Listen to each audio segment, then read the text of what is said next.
the minister, deputy minister here, the question is to your government, the manner in which you have gone about the process. There are questions that are being raised. We understand, for example, that the letter removing him, you have heard Kofi Bento, who has represented him particularly at the hearing that happened, ask questions. What does the letter mean? Is it a letter or is it actually a notice? What does it mean? Is it a demotion on retirement or reassignment or what? We actually also understand that even though the letter was not delivered to him, it was put on social media.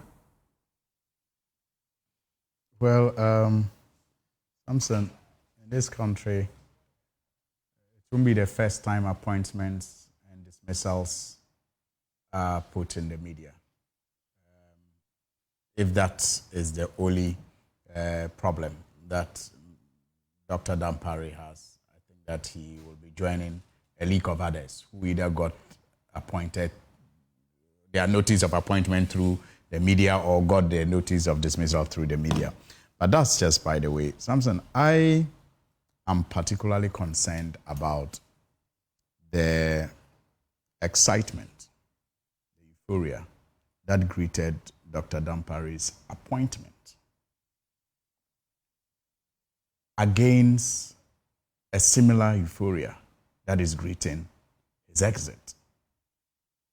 I have been struggling to understand what may have gone wrong between the time of his appointment and now. Because, like Prof is saying, I recall vividly that when he was appointed, I was also in the minority. I was hesitant, but I was hesitant to join that bandwagon effect. It was like, this was the guy with the magic wand to solve all our problems in the police service. And I was concerned about the celebrity associated with his moves and his appointment, but I was hesitant in saying so. So every time I cautioned that he did not allow that fever at the time to get into his head to let him do the wrong things. I had police officers walk up to me around the time of his appointment to say that, oh, that guy was the greatest guy. I mean, he was the one to be considered to solve all the problems. And, you know, yeah, people in uniform they have their the parties, they vote and they... He was already the man in charge of their transformation project. Yes, and people really were excited. Men in uniform, women in uniform were excited that he was coming. And so I've been wondering since yesterday. Did he justify the jubilation? That's where I'm coming to. That's where I'm coming to. I mean, so because I was in the minority, I was waiting to see what dramatically was going to change about our police service. Samson, I'm sorry. I mean, I didn't see it. Really? I haven't. To be honest with you, I haven't. Apart from the headquarters building that looks more beautiful, visibility has only been maintained as he inherited it, maybe improved by the provision of more motorbikes. But say what exactly you want to say. Improved or not improved? You said maybe improved. No, I'll say, you see, it was already there. It was a system that was started, right. Remember, I think by IGP Alhassan. You understand? That's correct, that's correct. Yes, so if he has come to enhance it, really, that's not what I was expecting. Because of the euphoria that greeted, I was expecting dramatic transformation, like I said, not enhancement of what was already in existence. So I didn't really see that dramatic transformation that I thought his human relations.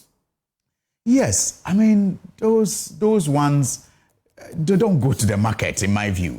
I mean, for me, it's not about how nice you are to people. It's about the results you bring to the table. Is it me or how mean is it me you are? Or generally, yes, you are not under the impression that crime appears not to be what we used to hear about? Absolutely. I think that crime has not gone down. I also think that investigations into some very critical, happenings in this country remain inconclusive. And there are many, you can cite them.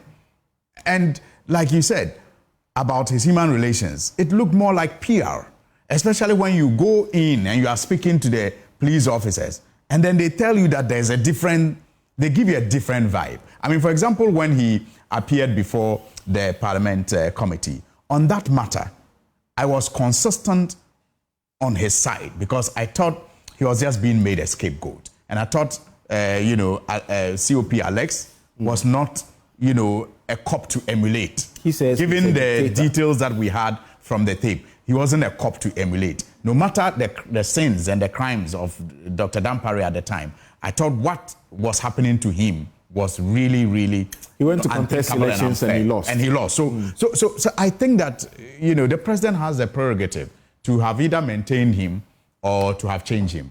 Tete Yahonu has been, in the service for I think about 40 years now, and 42 or so. I came close to him when he was Greater Accra Regional Police Commander, and I was in the media, and I think he did his best. So I'm just hoping that he will justify this confidence that has been reposed in him. And it will not be. I've also been concerned, like Prof said, what is accounting for the excitement now? Is it that people feel they can now be in discipline? People feel they can now take advantage of the system more?